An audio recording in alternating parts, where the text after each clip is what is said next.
আসসালামু আলাইকুম। পৃথিবীর আয়না ইউটিউব চ্যানেলে আপনাদের স্বাগত। আমরা হযরত উসমান বিন আফফান রাদিয়াল্লাহু তাআলা আনহু এর জীবনে ঘটে যাওয়া কিছু সত্য ঘটনা বর্ণনা করছিলাম। আজকে এর ১৬তম পর্ব। বুনান নামে উসমান রাদিয়াল্লাহু তাআলা আনহু এর স্ত্রীর একজন দাসী ছিল। সে বর্ণনা করে বলে, উসমান রাদিয়াল্লাহু তাআলা আনহু গোসল করার পর যখন আমি কাপড় নিয়ে উপস্থিত হতাম, তখন তিনি আমাকে বলতেন, তুমি আমার শরীরের দিকে তাকাবে না, এটা তোমার জন্য জায়েজ নয়।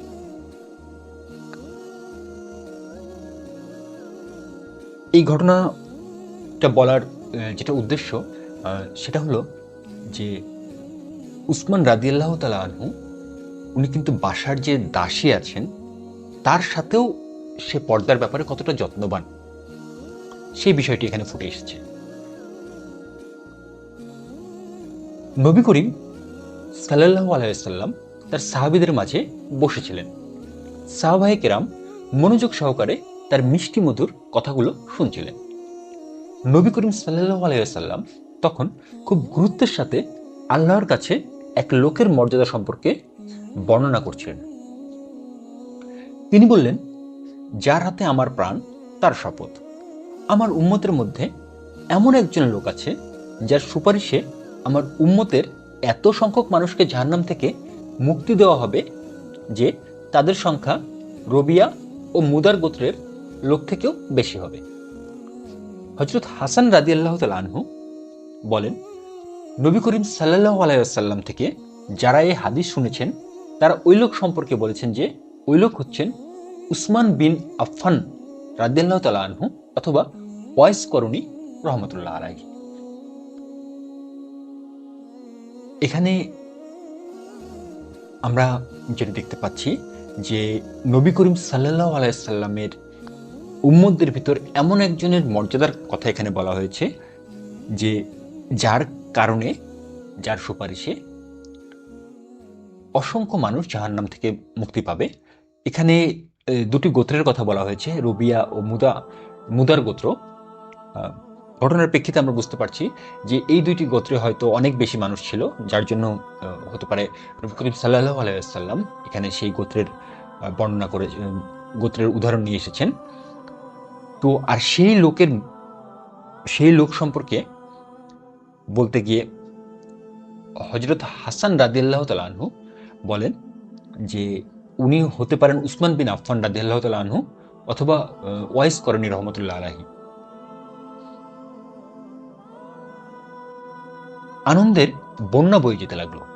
সকলের মন খুশিতে নাচছিল, কেননা আজ মুগরা বিন শুয়াবার ছেলের বিয়ের অনুষ্ঠান চলছিল। ছেলেটির মনে আনন্দের জোর বইতে লাগলো। ছেলেটি একে একে সবাইকে তার বিয়ের অনুষ্ঠানে দাওয়াত দিতে লাগলো। দাওয়াত দিয়ে যেতে যেতে এবার সে আমিরুল মুমিনিন উসমান রাদিয়াল্লাহু তাআলা আনহু এর উদ্দেশ্যে রওনা দিল। সে তার সাথে দেখা করে তাকে তার বিয়ের অনুষ্ঠানে উপস্থিত থাকার দাওয়াত দিল। খলিফা উসমান বিন আফফান রাদিয়াল্লাহু তাআলা আনহু সে ছেলের বিয়ের অনুষ্ঠানে উপস্থিত হলেন। তিনি সেখানে গিয়ে বললেন, আমি রোজা রেখেছি, তবুও আমি পছন্দ করেছি তার দাওয়াতে সাড়া দিয়ে অনুষ্ঠানে উপস্থিত হব এবং তার জন্যে বরকতের দোয়া করব। অর্থাৎ কেউ দাওয়াত দিলে শুধু যে সেখানে খাবার জন্যই যেতে হবে তার কিন্তু তেমন, এখানে কিন্তু আমরা তেমনটা দেখতে পাচ্ছি না। আমরা যেটি দেখতে পাচ্ছি যে কেউ দাওয়াত দিলে সেখানে শুধু খাওয়ার উদ্দেশ্য ছাড়াও আমরা যেতে পারবো, যেমনটা এখানে উসমান বিন আফফান রাদিয়াল্লাহু তাআলা আনহু বলেছেন যে তিনি তার জন্য বরকতের দোয়া করবেন। অর্থাৎ আমরা এখান থেকে শিখতে পারলাম যে কেউ দাওয়াত দিলে সেই দাওয়াতে গিয়ে আমরা কিন্তু তার জন্য বরকতের দোয়া করতে পারি। আলহামদুলিল্লাহ। একদিন আমিরুল মুমিনিন উসমান রাদিয়াল্লাহু তাআলা আনহু পূর্ণ মনোযোগের সাথে আল্লাহর ইবাদতে মগ্ন। তার পবিত্র জবান আল্লাহর তাহমিদ ও তাসবিহ জপছিল। এমন সময় দুই লোক তার কাছে ছুটে আসলো, যারা একটি মাসালা নিয়ে বিবাদ করছিল। তখন তিনি তাদের একজনকে বললেন, তুমি আলীকে ডেকে নিয়ে আসো। অন্যজনকে বললেন, তুমি তালহা বিন উবাইদুল্লাহ, জুবাইর ও আব্দুর রহমান বিন আউফকে ডেকে নিয়ে আসো। তারা সকলে আসার পরে তিনি ওই দুই লোককে বললেন, তোমরা বলো। তারা তাদের মাসালা পেশ করার পর উসমান রাদিয়াল্লাহু তাআলা আনহু রাসূল সাল্লাল্লাহু আলাইহি ওয়াসাল্লামের এই সকল সাহাবীদেরকে বললেন, তোমরা আমাকে পরামর্শ দাও। এভাবে প্রতিটি কাজে যদি অন্যদের অভিমত তার অভিমতের সাথে মিলে যেত, তিনি তা বাস্তবায়ন করতেন, আর যদি না মিলত তিনি তা ভালোভাবে দেখতেন।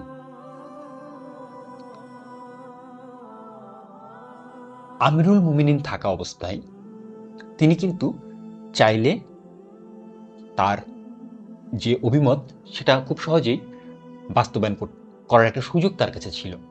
বর্তমান সময়ের প্রেক্ষিতে আমরা যে বিষয়টা যেমনটা দেখতে পাই আর কি। কিন্তু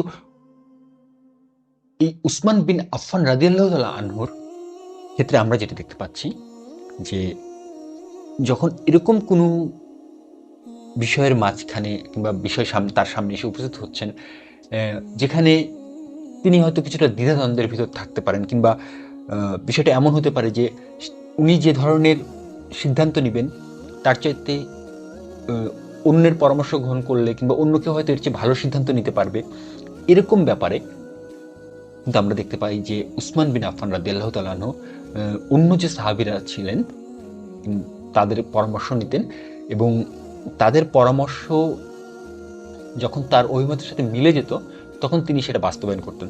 অর্থাৎ আমরা এখান থেকে যে বিষয়টি জানতে পারি যে কোনো একটা সিদ্ধান্ত নেয়ার আগে যে সিদ্ধান্তের উপর শুধু নিজে না আরও অনেক মানুষ জড়িত আছে, কিংবা শুধু নিজের জন্যও হতে পারে, যে কোনো সিদ্ধান্ত নেওয়ার ব্যাপারে আমরা কিন্তু পরামর্শ করতে পারি।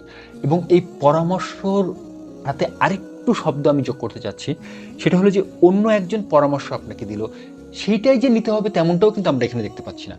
আমরা এখানে যেটা দেখতে পাচ্ছি সেটি হচ্ছে যে অন্য কেউ যখন পরামর্শ দিচ্ছে সেই পরামর্শের সাথে নিজের যে অভিমতটা আছে সেটি কিন্তু মিলিয়ে দেখার যে বিষয়টা, সেটি কিন্তু আমরা করতে পারি আর কি। আমরা এমনটা দেখতে পাচ্ছি এখানে। উসমান বিন আফফান রাদিয়াল্লাহু তাআলা আনহু কুরআন পড়ে পরিতৃপ্ত হতেন। তিনি তা মনোযোগ দিয়ে শুনতেন আর বলতেন, যদি আমাদের অন্তর পবিত্র হতো তাহলে আমরা আমাদের রবের বাণী পাঠ করে কখনো অতৃপ্ত হতাম না।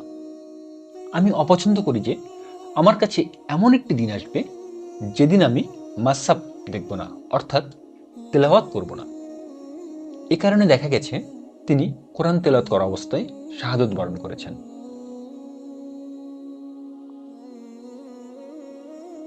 এখান থেকে আমরা খুব সহজেই অনুমান করতে পারছি যে দৈনিক কোরআন তেলাওয়াত করার গুরুত্ব কতটুকু। কারণ দৈনিক কোরআন তেলাওয়াত করার যদি গুরুত্ব না থাকতো তাহলে কিন্তু উসমান রাদিয়াল্লাহু তাআলা আনহু এমন কথা বলতেন না যে এরকম দিন তিনি অপছন্দ করেন যেদিন তিনি কোরআন তেলাওয়াত করতে পারেননি। সেই সাথে এখানে কিন্তু আরও একটি গুরুত্বপূর্ণ তথ্য রয়েছে আমাদের জন্য, তা হলো যে আমাদের অন্তর যদি পবিত্র হতো তাহলে রবের বাণী পাঠ করে কখনো অতৃপ্ত হতাম না। অর্থাৎ বিষয় যেটি দেখা যায় যে অনেক সময় কোরআন পড়লে আমরা হয়তো তৃপ্ত হতে পারি না, আমাদের হয়তো তৃপ্তি আসে না।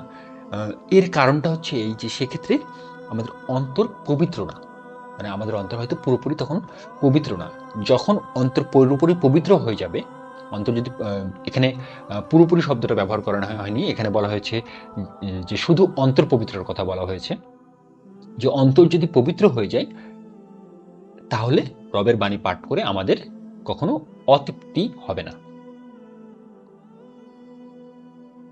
অর্থাৎ আমরা কিন্তু আমাদের সর্বশক্তিমান আল্লাহর কাছে, আমাদের যিনি সৃষ্টিকর্তা, যিনি দোয়া কবুল করতে পারেন, চাইলেই দোয়া কবুল করতে পারেন,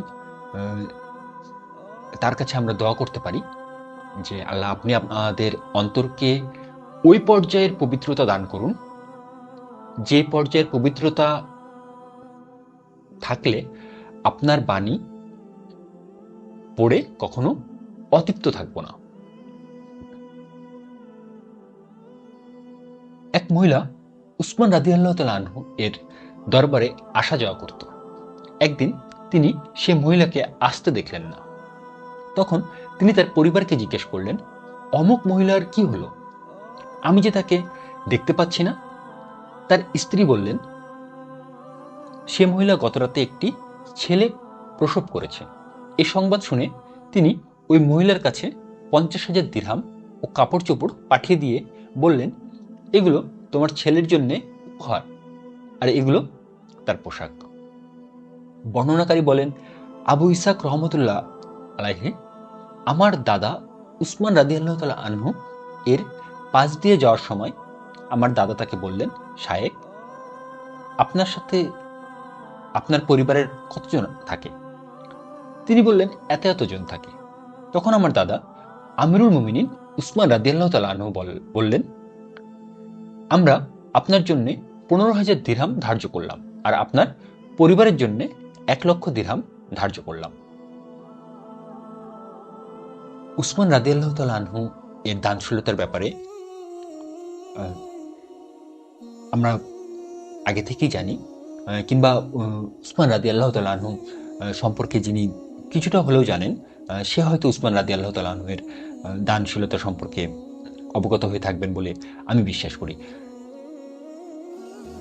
একজন স্ত্রীলোক তার বাসায় আসা যাওয়া করত, তার দরবারে আসা যাওয়া করত।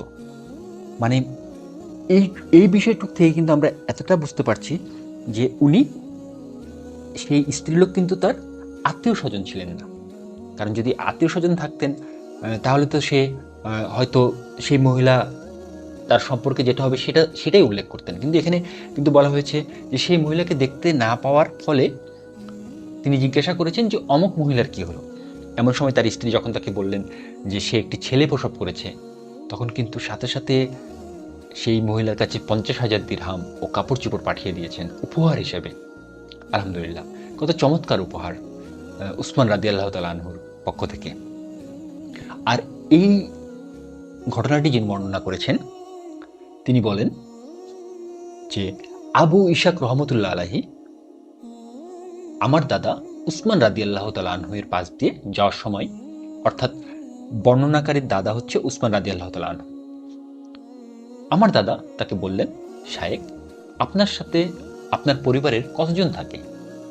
তিনি বললেন, এতজন থাকে। তখন আমার দাদা আমিরুল মুমিনিন উসমান রাদিয়াল্লাহু তাআলা আনহু বললেন, আমরা আপনার জন্য 15,000 দিরহাম ধার্য করলাম, আর আপনার পরিবারের জন্য 1,00,000 দিরহাম ধার্য করলাম। আলহামদুলিল্লাহ, খুবই সুন্দর একটি সিদ্ধান্ত। এটি মনে হচ্ছে যে